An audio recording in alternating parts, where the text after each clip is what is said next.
Le forum de Davos en Suisse, c'est le discours très attendu de Donald Trump, tout juste arrivé des États-Unis. Le chef de la Maison-Blanche continue de cibler le continent européen. Le récit de Florent Krebseg. Que va-t-il dire?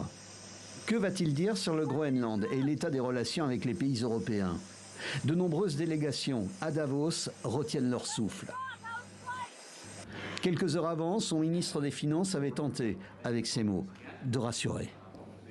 Je vais le dire à tout le monde, inspirez profondément. Je pense que vous allez être convaincus. En attendant de convaincre, dès ses premiers mots, le président américain plante le décor.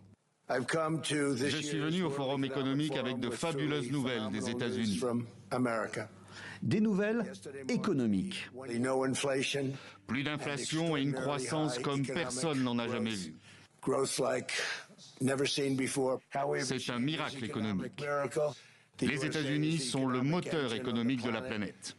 Alternant la lecture de son prompteur et des digressions décousues, 20 minutes plus tard, le président américain aborde la thématique que tout le monde attend. Voulez-vous quelques mots sur le Groenland ? Nous en avons besoin pour notre sécurité nationale et stratégique. Seuls les États-Unis peuvent protéger cette terre, ce morceau colossal de glace.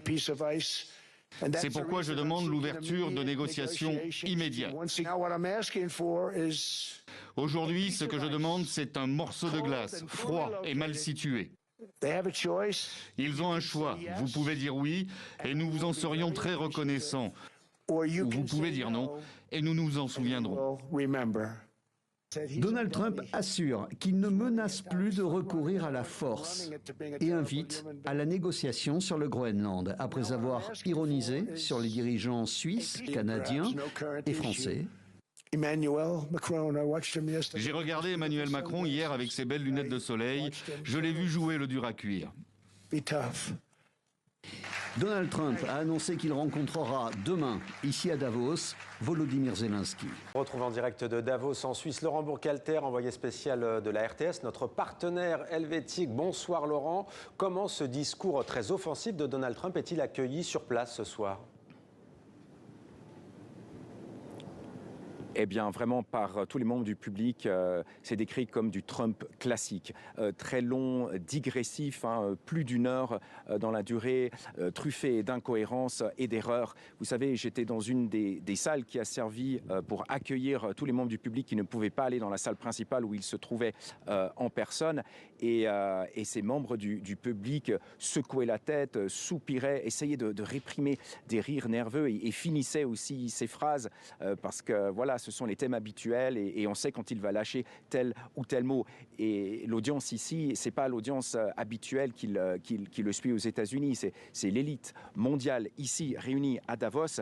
Et donc, ils étaient quand même beaucoup sur leur garde au moment où ils progressaient vers les intérêts nationaux, vers ses relations avec l'Europe, vers la géopolitique. Et quand il a lâché le mot Groenland, évidemment, on a senti vraiment toute la salle très crispée et silente sur ce qu'il allait dire. Et s'il y a une chose à retenir et que retiennent tous les participants ici, c'est que en fait son discours aurait pu être encore plus agressif. C'est un peu ce qu'on attendait dans le contexte actuel très tendu. Le fait qu'il ait dit qu'il n'utiliserait pas la force, c'est une forme de soulagement. C'est ce que nous a dit par exemple l'ancien vice-président des États-Unis, Al Gore. Mais immédiatement après, comme vous l'avez dit dans le sujet récapitulatif juste avant, il a fini en disant « si nous ne l'obtenons pas, nous nous en souviendrons ». Et ça, c'est une menace à peine voilée. Aucun membre du public ici ne l'oubliera. Un public aussi qui a été très irrité, en tout cas en partie, très irrité par ces piques lancées contre l'ancienne présidente de la Suisse ou encore contre ces salves contre l'énergie renouvelable. Merci beaucoup Laurent Burkhalter en direct donc de Davos pour la RTS et TV5 Monde. Merci à vous.